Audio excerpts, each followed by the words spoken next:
I have another video. It's the luckiest people who survived the impossible. I thought it sounds kind of interesting, and I think I watched the video with similar topic as a child, maybe 10 years ago. I'm kind of interested how people almost died and simply just not died. Is it a skill issue? Stephen McCormack. Stephen, an experienced truck driver from New Zealand, was working on his truck. He was positioned between the truck's bumper and the trailer when something crazy happened. He Crazy? I was crazy once. They locked me in a truck? Question mark. slipped and fell, but something felt off. He didn't feel just regular pain. He Ow! felt his body inflating like a balloon, nearly doubling in What? size. His What? colleagues and his son rushed to help him, quickly realizing what had actually happened. Stephen had fallen onto the brass valve that supplies compressed air to the truck's brakes. The valve punctured his bum, forcing pressurized air into his body. What the hell? What? I mean, usually people go to the doctor and be like, "Hey, I fell on this wine bottle and it got stuck in my ass. Please help." Teehee. Points finger at each other. But this is really unlucky, child. Ouch! Ah, no. This is like a no-no square. They immediately shut off the air supply, laid him on the ground, and called an ambulance. Unfortunately, both emergency vehicles in the area were occupied, forcing him to wait in that state for an entire hour. When he finally arrived at the Chat, he was blown for an hour. This is crazy work. hospital, doctors understood the severity of his condition. The air had separated fat tissue from muscle, filling his abdomen, chest, and even the spaces around his lungs, heart, and behind his eyelids. To help him breathe, doctors inserted a tube through his ribs and into his lungs. As for the trapped air, it Ouch! had to be expelled naturally through farts, a process that took 3 days. Steve What? What am I hearing? What am I seeing? Stephen made a full recovery, and doctors later determined that if the valve had punctured another part of his body, it could have damaged a blood vessel, and he would have died. Joan Murray.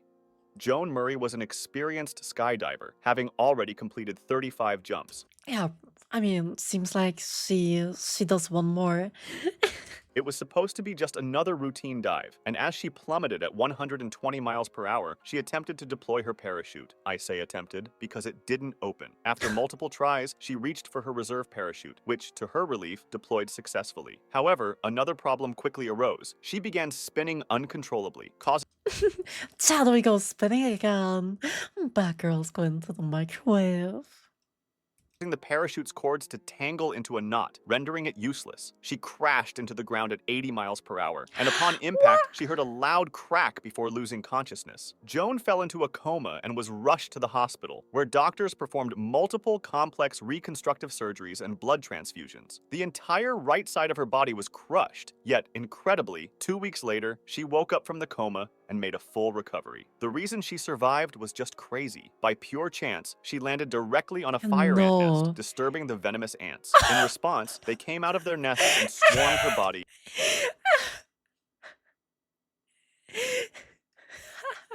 Sorry, chat, but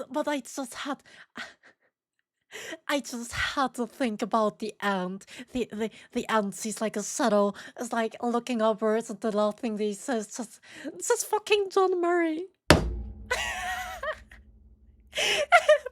ant. Hi Darth Maul, welcome in. Thank you for the follow. I appreciate it. That's 2 times unlucky, but lucky because she survived. It is. Otherwise, this would hurt like crazy. Yes, I think she's in pain otherwise already. I think she has like one or the other. Ow. Ouchie. Stinging and biting her over 200 times. Fire ant venom, known as solanopsin, stimulates the nervous system. The overwhelming amount of it that was injected into her body kept her heart beating until paramedics arrived, saving her life. Margaret Damn. Guire. Margaret was a young Canadian woman who had just married her husband, Herbert, in 1915. To celebrate, they decided to take a trip and boarded the RMS Lusitania in New Child, don't go on big ships. We all know how this ends. With a funny movie. Wow. York City, bound for Liverpool. They were enjoying their trip, having a routine dinner on the ship, when suddenly they heard a loud boom. The ship had been torpedoed by a German submarine. Herbert immediately escorted his wife Margaret to a lifeboat, where she was joined by 3 other women and a baby. However, as she looked up, she saw the ship's massive smokestacks above them, and she feared they might collapse onto their lifeboat. In a moment of panic, she climbed back up the stairs to the deck, while Herbert, believing she was safe, boarded another lifeboat with other passengers. As the Lusitania rapidly sank, Margaret tried to swim away from the wreckage, but her efforts were in vain. A whirlpool formed as the ship submerged, Oh, pulling her and damn. 2 other men into Sucking one of the everything down. smokestacks. Miraculously, a sudden explosion from below blasted her back to the surface, where she was spotted and rescued.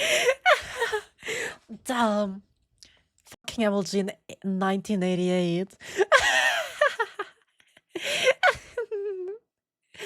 Child, MLG never dies.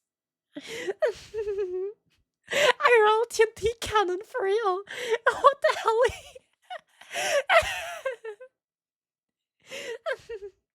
I will never go on a ship. There's 2 places I never want to be. Water and space. I get it, for real. By a nearby lifeboat. As she looked around, she saw Herbert in another lifeboat crying, believing she had died. Julie McSorley. Sup? Julie McSorley and Liz Cottrell were kayaking in San Luis Obispo, California, drawn by a spectacular event, humpback whales feeding on fish in the bay. There were lots of tourists on their boats and kayaks watching the whole thing. And even though whale watching is a popular activity, it comes with important safety precautions. Experts recommend staying at least 300 feet away from the feeding zone to Ah, damn. Damn, this VTuber's my goat. He's my goat. He's not even lost. He's just the goat. Look at him. 300 feet. Oh, damn. I don't know how to, I don't know, measure in fucking feet because I'm not a feet enjoyer. I don't know how big a feet is. But look underneath. 91 meters. It's so wonderful having a normal measurement here.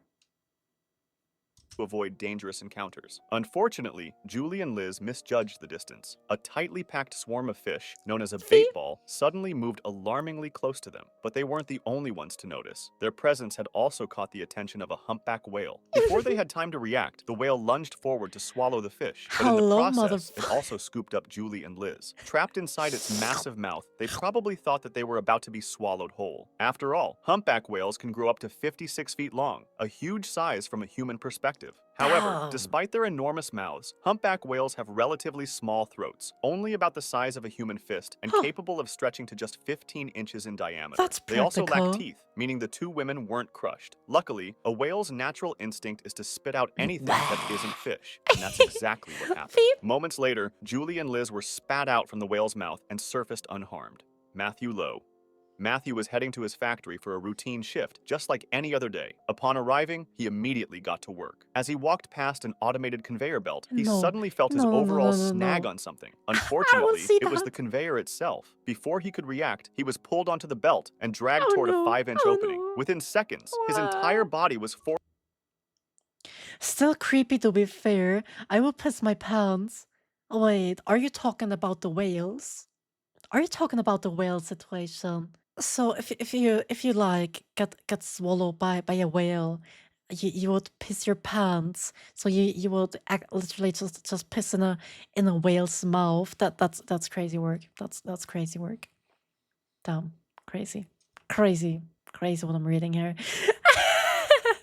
Through the narrow tunnel. He could hear the cracks of his Oh, bones yes. as the machine spat him Oh, out on the ouch. other side. Miraculously, he remained conscious. Matthew's agonizing screams alerted his coworkers, who rushed to the scene. What they saw was horrifying. His back was broken in 2 places, his pelvis, ribs, and hips were nearly completely crushed, and his abdomen was severely torn. He was rushed to the hospital, but doctors had little hope for his survival. They even advised his partner to prepare for the worst. However, against all odds, Matthew survived. After 6 surgeries and a month in the hospital, he slowly began to recover.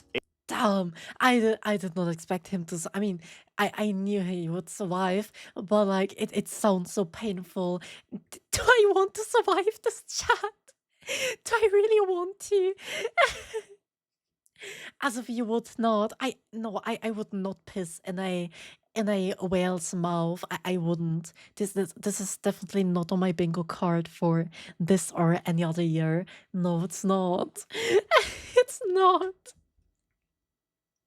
18 months later, he made a full recovery and even returned to work. Down. Taiba, Round two. Bow, bow, ba-da-da-dum, ba-bow. a young Indian girl, went out for a walk when she came across a construction site. Intrigued, she decided to explore the area. The site was filled with debris and half-finished structures, making it extremely risky to navigate, especially without proper equipment or experience. As she walked through the site, she Lost. tripped and fell neck first onto a long metal rod protruding from a brick. Ow. Bystanders witnessed the horrifying scene and immediately called for an ambulance. When Taiba arrived at the hospital, doctors were left stunned. Miraculously, the rod had missed all vital nerves and Chat. This hurts to watch. This one is really painful to watch. No. That must hurt. Yes, this really must hurt. Look at it. I mean, that's quite a fancy piercing, right? She's a fashion icon now.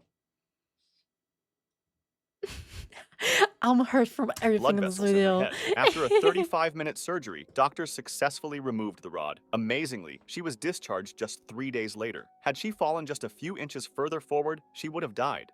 Frane Selak.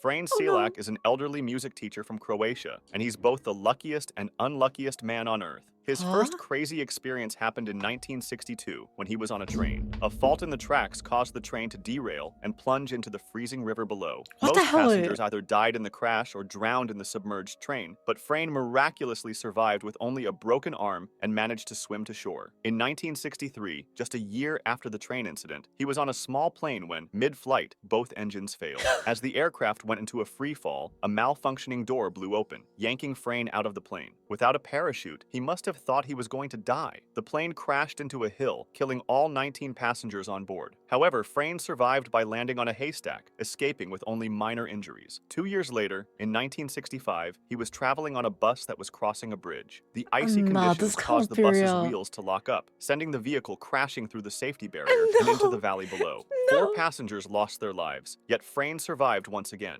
After multiple accidents involving public transportation, he decided to rely on his own car, only to find that it wasn't any safer. In 1970, while driving, his engine suddenly burst into flames. Miraculously, he managed to jump out in time and survived, but this wasn't his only brush with fire. 3 years later, What the in 1973, hell? while driving another car, the fuel pump ruptured, causing yet another fire. This time, the flames were blown directly toward him through the air vents. Despite suffering burns, he once again managed to escape. As if that weren't enough, in 1975, he survived being hit by a bus. Then, just a year later, he had No, another near-death no, experience no, when his it's car fell off a enough. mountain road, plummeting 300 feet after a careless driver forced him off the road. The car exploded upon impact, but Frane managed to survive by jumping out of the vehicle's window mid-fall and landing on a tree. And by the way, he won the lottery in 2003. If you liked this video, subscribe. What? This is this guy can't be real. This man can't be real. Damn, he just consumed all the luck on this freaking planet. He just that's why I'm always unlucky. He just like sucks everyone's luck out. He just like is unlucky and then just like survives everything. I just thought the same. This bitch, it's his fault that my life is unlucky. I feel like either he's really unlucky or was targeted by the worst hitman on earth, or both. Damn, he was like literally yearly facing like a death situation that, but he did not die. He survived all of it. Or both. Yes, both at the same time.